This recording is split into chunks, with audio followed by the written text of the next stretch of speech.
Please briefly summarize your industry education, professional background, and current role at OHM. My name is Jason Griffin. I have a Bachelor of Science in Civil Engineering from Tennessee Technological University in Cookeville, Tennessee. I am a Tennessee native and someone that, really enjoys creating relationships and serving others.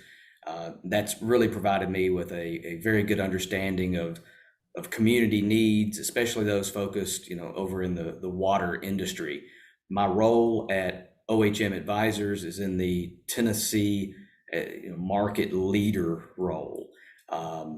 As the market leader, I am charged, more broadly with our mission of advancing communities and our clients across numerous disciplines.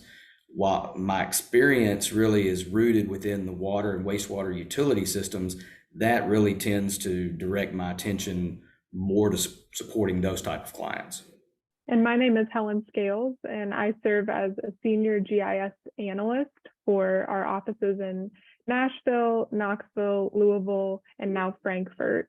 I have a background in environmental science and geoscience. I got my bachelor's in geoscience and environmental science at the University of Tulsa, and my master's in public affairs and environmental science at Indiana University. And I just had a passion for GIS since the beginning of my education and into my career. So I've been working with countless communities, bringing them up to speed with GIS and how it can be useful for clients, utilities, and even internally for OHM. How does OHM fit within the infrastructure industry? And please cite some recent examples. Fitting into the infrastructure industry, OHM Advisors provides a broad array of municipal infrastructure planning, engineering, surveying, and construction management services. Specifically here in the Tennessee market, we're doing sewer system planning over in East Tennessee in the Bradley County region, specifically for the Ocoee Utility District. This even entails permitting for a brand new wastewater treatment plant discharge. We're also wrapping up the design of a water treatment plant for the Ocoee Utility District. Water system hydraulic modeling and capital planning is something that we do for a lot of clients, and specifically we're doing that right now in Portland, Tennessee. We're using that hydraulic modeling and capital planning to lay the basis for a new water tank, designing new water transmission mains. We're even doing collection system work, designing new gravity sewers that are associated with a lot of residential development. We are also contracted with the city of Nashville to provide construction engineering inspection for an array of public projects that include sidewalks, roundabouts, water and sewer system improvements, and inspecting new water meter installs that are associated with the vast amount of new residential and commercial development in the Nashville area. So what are some current difficulties in water system infrastructure? How can technology help improve them? And how might GIS play a role? So the difficulties right now within water system infrastructure, I think the broad answer to that is the aging infrastructure issue. And that directly impacts or will cause water loss, increased power consumption, and overall can decrease water quality. I mentioned earlier, hydraulic modeling and GIS that we're using as a baseline tool. OHM's client base has been introduced to the benefits of utilizing this technology for many years now, and we're advancing that. And Helen, you may want to comment a little bit more on that. To piggyback off of what Jason said, one of the hugest or the biggest issues with infrastructure is that it's aging, and we don't know exactly where that aging infrastructure is or what's causing it. GIS provides spatial awareness to infrastructure information. You can visualize where the aging infrastructure is in relation to other factors like environmental factors or population characteristics. And it allows you to visualize trends or hotspots where crucial data is missing or where infrastructure is failing, and then those underlying causes. With new funding available for specifically asset management and GIS, it's becoming more accessible for a wider array of communities.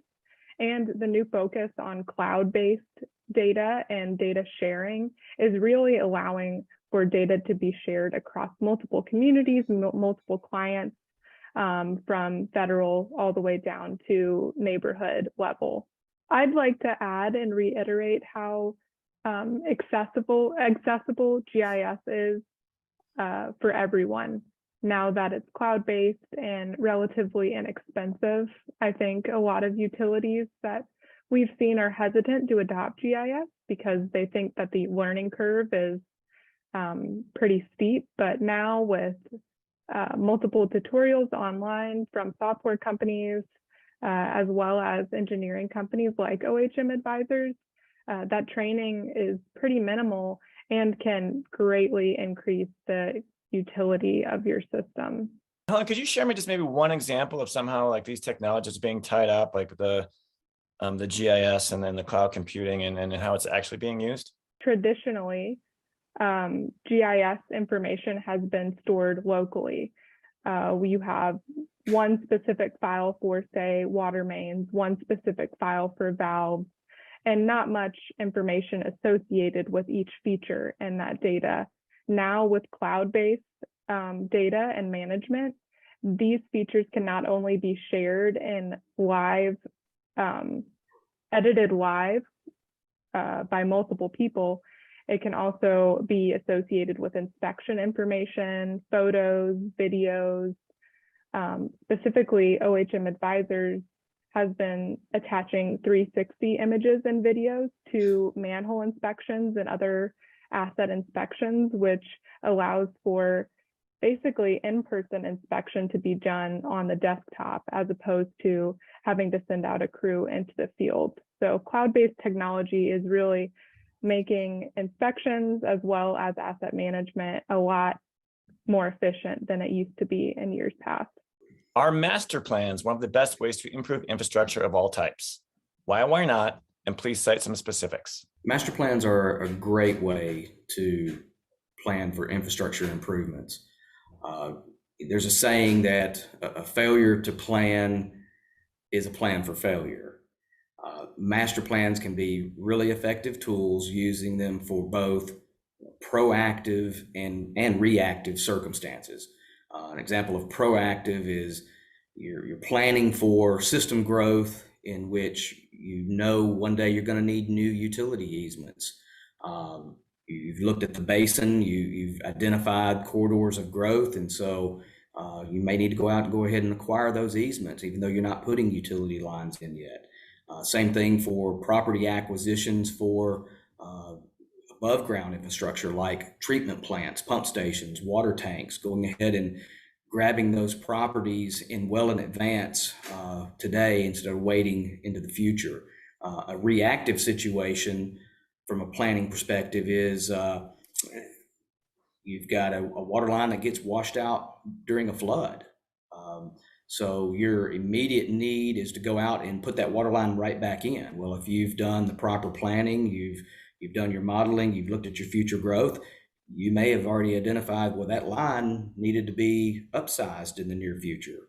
So instead of reacting and then just putting back in kind what was there, you need to maybe increase the size of that line when you go to replace that after a natural disaster or something of that nature. So a pump may fail. And again, you forecasted increases in capacity. Instead of just replacing that pump with what was there, you may need to add a larger pump with a VFD. Nobody has a crystal ball, but forecasting and planning for capacity growth is really critical to utility management and best finance practices.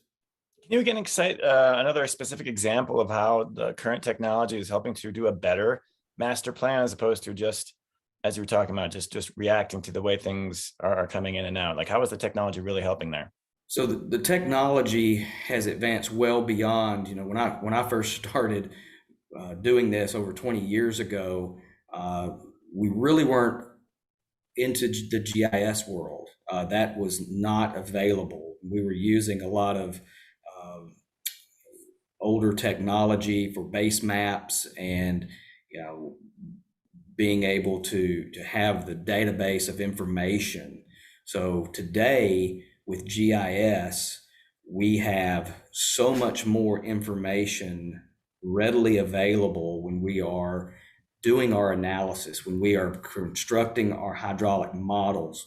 We now can link the modeling information directly into GIS and pull in that asset information across, so that when we are looking at future growth corridors, we've got so much more information in front of us today than we did even 10 years ago. But for me, 20 years ago when I first started, it's come a long way in that regard. I think GIS is improving master plans by making them more robust as well. We're adding information that would have just a few years ago been very difficult to process, but now it's publicly available.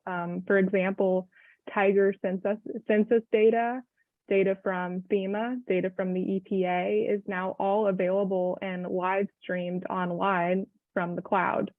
So instead of having to export flood information or wetland information directly from FEMA, now we can live stream it into the model to predict where you're going to see these leaks or failures. The same goes with census data. Now we can see where critical populations lie, as well as where the population is growing. You can add that temporal trend to flood information and into census information and predict where your plan needs to focus in the future.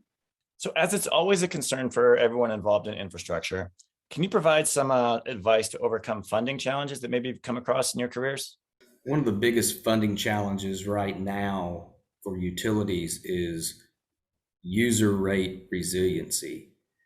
A lot of systems tend to refrain from, annual rate increases, and when they go to have major capital improvements and needing funding, that funding requires financing typically, and if they haven't performed any rate increases in recent years, the term rate shock comes into effect by the users. So utilities really need to take advantage of setting up annual rate increases, even if they're as small as 1%. You've got opportunities right now that, with interest rates and things in the economy that are changing rapidly, utilities really need to think about locking down long-term financing. And that can be done through low interest programs, through the federal government, or municipal bonds. We're still in a really good period to lock down low interest rates. I mean, rates are rising, but it's still a good time for folks in the utility industry to really focus on securing long-term financing. The government is not going to be able to fund all of these projects with grant proceeds. And honestly, most systems are not going to be eligible for those grant proceeds that the government is putting out. Relative to funding challenges, utilities should also examine their fee structures to supplement the user rates, especially in the areas of residential and commercial development. For systems that are experiencing urban sprawl, the impact of large-scale developments, on a system capacity can be an enormous financial burden to levy across the existing user base. OHM Advisors is assisting our clients right now through evaluation processes that take information from hydraulic modeling and GIS, to assign capacity fees for proposed development corridors. This strategy can really add a significant amount of needed revenue for those capital projects that are focused on increasing capacity. So what should our engineering audience be thinking about in terms of water systems, master planning, and the best use of technology? Water systems, should be taking steps to better understand their system. Going forward, we've got to get the most out of what we already have. I mean, we really can't afford to install all new infrastructure for every solution. Technology exists to create very simple tools to document, forecast, and plan our system growth. Utilities need to leave a legacy of proactive management.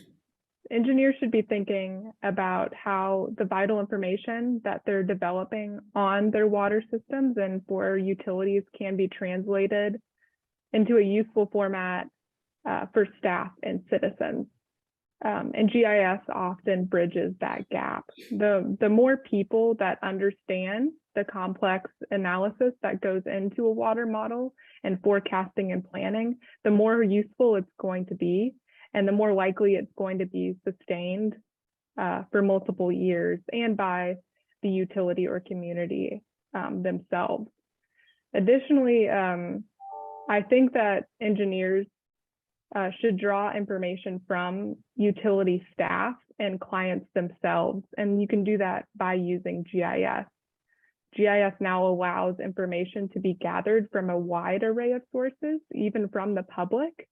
So sharing data is crucial for its upkeep and maintenance, because it's a constant battle to keep it updated and useful for years to come. And it's one of the most important aspects of applying for grant funding. The more information you have and the more in-depth it is, the more likely that you are to get funding for future projects.